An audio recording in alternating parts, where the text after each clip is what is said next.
জ্বর হলে কি করবেন? জ্বর কি কোনো রোগ? জ্বর হলে আমরা বাচ্চাদের জন্য মায়েরা যে নোটটা অবশ্যই ডাক্তারের কাছে নিয়ে যাব। জ্বর হলে আমরা কি ঠান্ডা পানি দিয়ে গা মুছবো নাকি গরম পানি দিয়ে গা মুছবো? জ্বর হলে যে খারাপ সিমটমগুলো দেখলে আপনি ঘরে বসে থাকবেন না, অবশ্যই ডাক্তারের কাছে বাবুকে নিয়ে যাবেন। যে ফিভার দেখলে আমরা বলবো এটা ফলস ফিভার।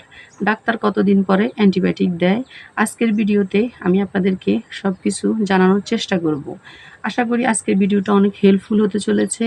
আপনারা ভিডিওটা না টেনে সম্পূর্ণ ভিডিও দেখার অনুরোধ রইল।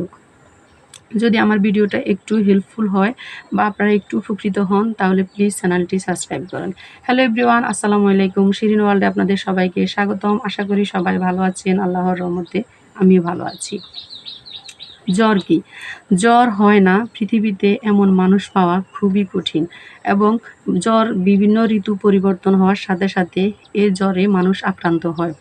বেশিরভাগ ক্ষেত্রে দেখা গেছে বাচ্চারা খুব দ্রুত এ জ্বরে আক্রান্ত হয়ে যায়। জ্বর কোনো রোগ নয়। জ্বর হচ্ছে আপনার শরীরে কোনো ধরনের ইনফেকশনের সতর্কবার্তা। যে আপনার শরীরে কোনো ধরনের ইনফেকশন দেখা দেয় তখন এই জ্বর দিয়ে আপনাকে সতর্ক করে দেয় যে আপনার শরীরে কোনো ধরনের ইনফেকশন রয়েছে। জ্বর হলে আমরা কি করি? বেশিরভাগ ক্ষেত্রে অনেকেই দেখা গেছে যে ঠান্ডা পানি দিয়ে গা মুছে ফেলি, কিন্তু এই জিনিসটা আপনাকে একেবারে করা যাবে না। বিশেষজ্ঞদের মতে জ্বর হলে ঠান্ডা পানি দিয়ে মুছলে বাচ্চার প্রচুর পরিমাণ ঠান্ডা লেগে যায়, জ্বর কমার চাইতে জ্বর আরও বেড়ে যায়। তাহলে আমরা কি করব? আমরা যখন কুসুম গরম পানি নিব, কুসুম গরম পানি দিয়ে বাচ্চার মাথায় যখন জল পুঁটি দিব, তখন বাচ্চার এই পুরাটা শরীর আমরা ভালোভাবে মুছে দিব। মুছে দেওয়ার পরে এখানে কিন্তু শেষ না। আমরা যখন গা মুছে দিই তখন আমরা জামা কাপড় পরাই ফেলি, কিন্তু এটা করা যাবে না। গা মোছার পরে আপনি আরেকটা সুতির শুকনা কাপড় দিয়ে গাটা ভালো করে মুছে নেবেন। তাহলে যে পানিগুলো তার শরীরে লেগে আছে ওই পানিগুলা আপনার ওই শুকনা কাপড়ের সাথে চলে আসবে। তারপরে আপনার বাচ্চাকে জামা কাপড় পরাইতে পারবেন। তাহলে আমরা কি করব? জ্বর হলে আমরা ঠান্ডা পানি দিয়ে মুছবো না, আমরা কুসুম গরম পানি দিয়ে মুছবো। আমরা সুতির একটা কাপড় দিয়ে পুনরায় আবার ভালোভাবে বাচ্চার গাটা মুছে নিব। তাহলে বাচ্চা কোনো ধরনের ঠান্ডা বা নিউমোনিয়ার আক্রান্ত হবে না। মাথা গরম হলে কি বাচ্চার গায়ে জ্বর? না, মাথা গরম হলে বাচ্চার গায়ে জ্বর না। আমরা মায়েরা ডাক্তারের কাছে যাওয়ার আগে একটা নোট অবশ্যই করা দরকার। যখন বাচ্চার জ্বর হবে বা জ্বর শুরু হয়েছে তখন আপনি কি করবেন? একটা কাগজ কলমে বাচ্চার থার্মোমিটার দিয়ে বাচ্চার জ্বর মেপে একটা নোট করে রাখবেন।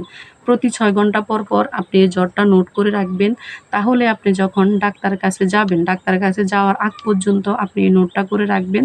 যখন ডাক্তারের কাছে আপনি যাবেন তখন ডাক্তার আপনার এই নোটটা দেখে বুঝতে পারবে যে বাচ্চাটার কি ভাইরাস জ্বর নাকি অন্য কোনো সমস্যার কারণে এই জ্বরটা আক্রান্ত হয়েছে। তাহলে আপনার বাচ্চার ট্রিটমেন্ট দিতে ডাক্তার সাহেব অনেক ধরনের সুবিধা পাবে। অনেক মায়েদের প্রশ্ন যে বাচ্চা জ্বর হলে কি সাথে সাথে অ্যান্টিবায়োটিক দেয়? না, অনেক ডাক্তাররা আছে যে বাচ্চাকে সহজে অ্যান্টিবায়োটিক দিতে চায় না।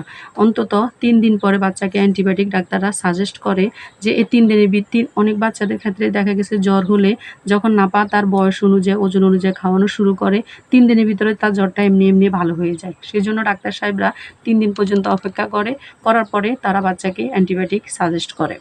আরেকটা মায়েদের প্রশ্ন যে কোন জ্বরকে আমরা ফলস জ্বর বলবো? যেসব বাচ্চারা ৬ মাসের নিচে আছে ওসব বাচ্চাদেরকে আমরা কি করি? একটু মাথা গরম হলে বাচ্চাকে নাপা সিরাপ খাওয়াই দিই বা নাপা ড্রপ খাওয়াই দিই, কিন্তু এটা একেবারে করা ঠিক না। আমাদের ম্যাক্সিমাম বাবা মায়েরা বাচ্চাকে এমনভাবে জামা কাপড় পেঁচিয়ে রাখে যার কারণে তাদের শরীরে তাপমাত্রাটা অনেক বেশি বেড়ে যায়। তখন আমরা মনে করি যে বাচ্চার গায়ে জ্বর আসছে, বাচ্চাকে নাপা খাওয়াইতে হবে, কিন্তু না।